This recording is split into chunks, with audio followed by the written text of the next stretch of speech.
So, hello everyone. My name's John Paul. I'm Triple A's car doctor and host of the Car Doctor radio program. And with us is Ford's chief futurist, Sheryl Connelly. First off, I love the title, Chief Futurist.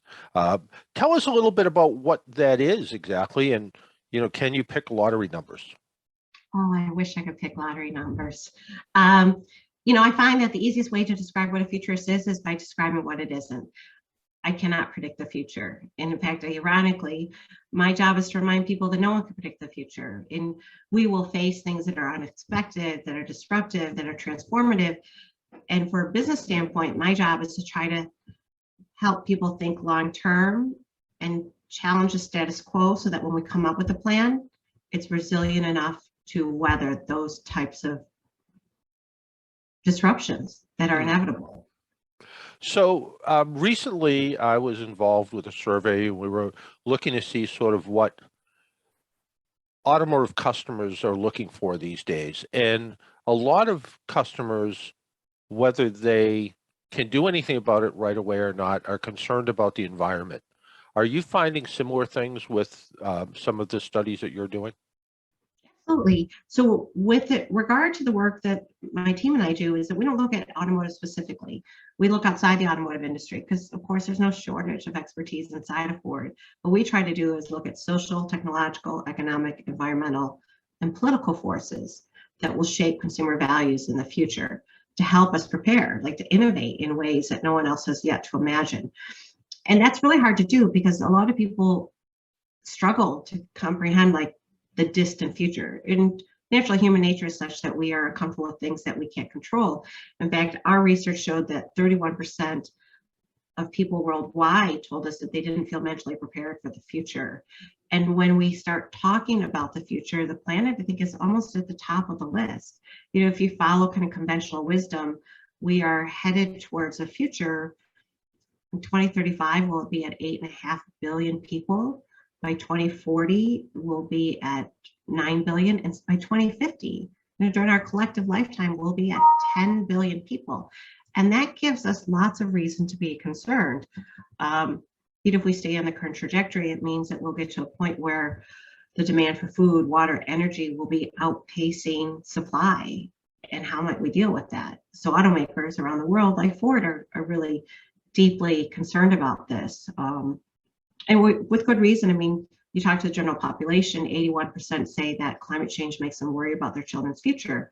And this is why Ford has committed to investing $30 billion on electric vehicles and other sustainability initiatives. In fact, for the first time recently, we just did an unprecedented move where we came up with a $2.5 billion green bond. It's the largest bond in U.S. history. And what we're hoping to do is use that money for things that are not necessarily always related to the automobile. Like, how can we change manufacturing? What does it mean for our facilities, how we operate? And this is not new for us. Those people who know Bill Ford, our executive chairman and the great grandson of Henry Ford, he's always said, I have two great passions. One is automobiles and the other is environment. And he likes to find ways to make those two things live in harmony. Yeah, it makes sense. And I think, isn't the roof of one factory, isn't it almost like a little farm up there? Isn't there grass growing on top of the roof of a factory or something? We do. We have the Rouge. The Rouge plant is where we produce the F-150. And it at one point in time was the greenest manufacturing facility in the world. It has a sebum roof, so it can do water filtration as water goes through. And then we also do a rain collection in our parking lot, and then try to recycle all of that water into whatever operations that we can as it relates to manufacturing. And even the F-150, which is the most iconic vehicle in our lineup, of course, we have just transitioned it to electric. So we'll continue to offer the traditional internal combustion engine, but the F-150 Lightning, I think, is going to take the market by storm. I think our retail orders are outpacing our capacity. So it's very exciting to see that the customers, when it's clear from the manufacturer that you can take on an electric vehicle without having any compromise, still have mileage and muscle, you can still have performance, power with an EV. I think makes for a very bright future for EVs. So much to the point that I think Ford has announced that we will be the #2 manufacturer of EVs by the end of next year. And this sounds almost like a silly question, it probably is.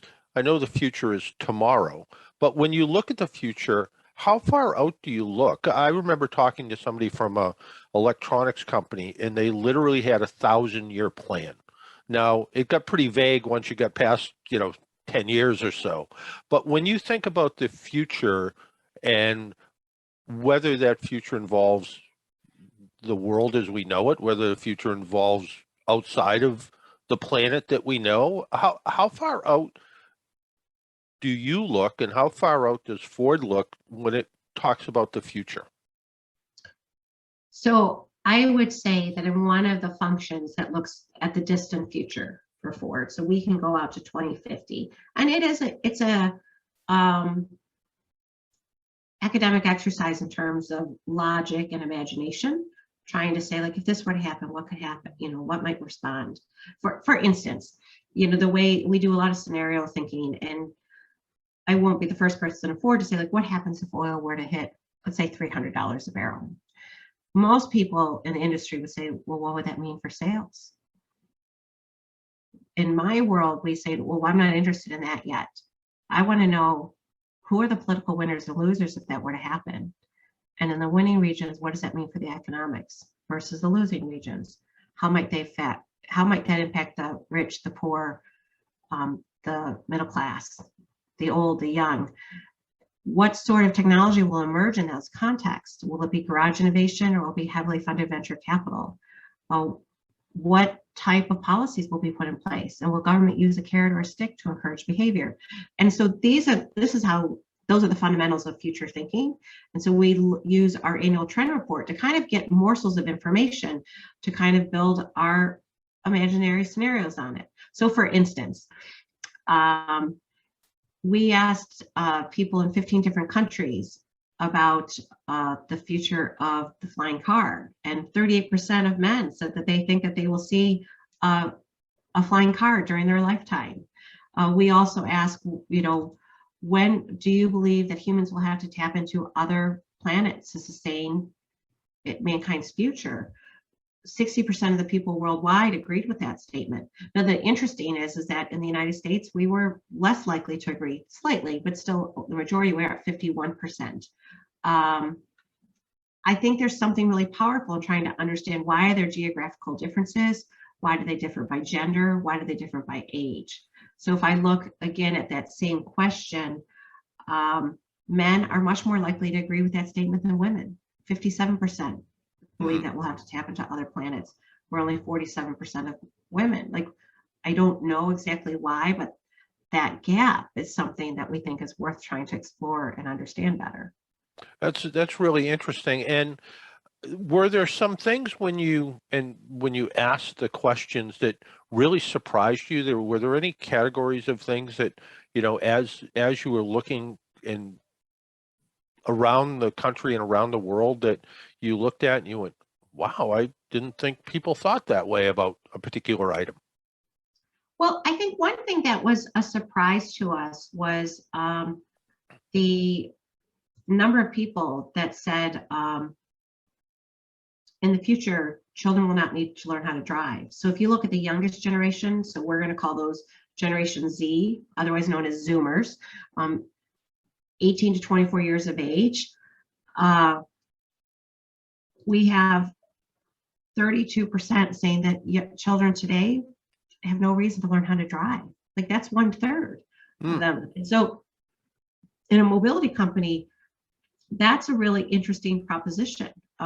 We also ask questions about autonomous vehicles. What is the general attitude about autonomous vehicles? And we know that people tell us that they'd rather their child ride in a self-driving vehicle than ride with a stranger. Like 60+% of adults agree with that statement. We also know that 45% of people worldwide say they actually think that in the future they're going to feel safer in an autonomous driving or self-driving vehicle than they do behind driving with a human-driven vehicle. Mm. So I think there's a lot of faith and optimism and hope about where this technology is headed. Now, one of the concerns that people have, and it could be with electric vehicles or vehicles in general, is overall cost. When you're looking in the future, is there a point with costs that some people say, I might not be able to afford a new car? I think that's always top of mind for Ford. I think when you think about Henry Ford's legacy, he wanted to democratize technology to make the desirable accessible. And when we think about our current purpose, it's to build a better world where people are free to move and follow their dreams. But that has to have access is going to be a big part about it. And so we're looking at different models of what that could look like, what form that could take. And sometimes, mobility could take the form of a bicycle or a scooter or public transportation. Even Bill Ford said in 2011, when he gave a very well-known TED talk, he said, I've gotten to a point in my life, I've begun to worry what happens if we continue to sell as many cars as possible. I mean, who does that serve if we're all stuck in gridlock? Mm. So one question we ask is kind of tied to this, not so much about the price sensitivity, and we do have teams like economists inside the company that are much better versed on that topic, but we ask people, if the monthly cost was similar, would you rather use a vehicle sharing service that gave you access to many vehicles across the time of a month, or would you rather own your own vehicle? And people, about 1 in 5 said that they would rather have access to multiple vehicles rather than owning their own. So we think like the subscription model, is an intriguing one. Because, I don't know about you, my husband and I were a family of 4, and we find ourselves buying cars for a lowest common denominator in terms of usage, like for those couple times a year that we drive to go visit family 6 hours away and pack everything we own in it. But at the same time, my husband drives that vehicle often by himself 90% of the time. But during those 2 weeks, we love it. We can't live without it. Yeah. So we wonder, what's the future look like where we don't have to make those choices? That's an interesting point, although, and maybe it's just a function of my age, the kind of subscription model to me seems a little bit off because people love their cars. They name their cars. And the idea that somebody can't get in the car that they find familiar every single day sometimes makes me think that it's an interesting concept that you could use kind of the car you need when you need it. But on the other hand, I think people really do love their cars. I know people that when they sell the car that they've been driving for 6 or 7 or 8 years, they shed a little tear because they've been in their car more than they've been in bed. I gotta tell you, I love this discussion because we actually asked that question. So what we found is worldwide, 42% of adults said that they had given their vehicle a nickname, that they felt that sort of affection and affinity. Trying to see if there's any sort of gender split. In the US, it's more likely for women to give their vehicle a nickname than men, 45 to 39%. But your second remark, which I totally know exactly how you feel about this, being sad, feeling nostalgic when you had to move on to another car, get rid of a vehicle. 65% of people worldwide agreed with that statement. They know that, like, shedding that tear because we have such an intimate relationship with automobiles. Now, the thing as a futurist that I do is to kind of constantly challenge the status quo. And for a certain generation, baby boomers specifically, the car was such an extension of their identity. It was the ultimate status symbol. And when you got your first car, it was the gateway purchase into adulthood. It was the expression of freedom and independence embodied in 4 wheels. But today, when we talk to young people, I think only about 4% of them say that buying a car is what defines adulthood. For most people, what defines adulthood is when you are financially independent from your parents. And as a parent of 2 young women, that goes that seemingly is going to go well into its 20s. I think there's some research that say that a lot of millennials say it doesn't happen until they're 30. So I'm trying to save as much money as I can. Yeah. So there is something changing. You know, the youngest generation doesn't necessarily feel that same sort of emotional connection to automobiles. It's not the quintessential status symbol that it once was. They don't see it as their gateway purchase into adulthood either. And so we just have to make sure that we're making room for that changing mindset. There, you know, but of course there'll always be a space, you know, room in our heart for those people who love cars, just like Right. most of us within Ford does. Yeah. And when you look at some of these numbers that some of the youngest potential buyers don't think owning an automobile is that important, and maybe it makes more sense to focus more on the environment or focus more on mass transit or something like that. How do you go to the CEO and say, hey, you know what? Cars and trucks might not be the next big thing for Ford. Well, I think that that's a conversation that's been taking place inside of the company for a very, very long time. And like I said, even Bill Ford has been saying we have to get ourselves ready for change. What is that expression? You know, hope for the best, but prepare for the worst. That's really what futuring is all about. It's trying to say, like, hey, if there was this attitudinal shift, if in consumer mindsets they change the relationship they have with automobiles today, do our plans still work? And if they don't, what do we need to adjust to make sure that they're resilient enough to weather that sort of consumer preference change?